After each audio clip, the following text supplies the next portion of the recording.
I am a general pediatrician for SSM Health, and so that means I get to do primary care for individuals from birth all the way through their teen years, taking care of the everyday routine checkups, the illnesses, the bumps and bruises, and any other concerns that families have about their kids' health.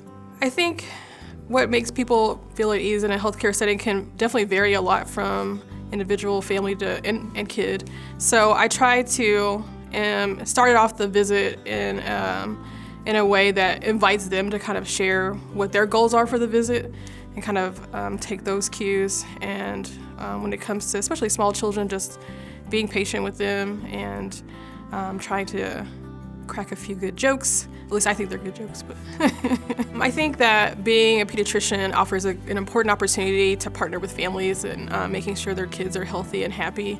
And also kids, even if they are sick and coming to see me, they're still kids at the end of the day. So that playfulness and just the cute nature of childhood and innocence is something that is like rejuvenating for me and keeps me going.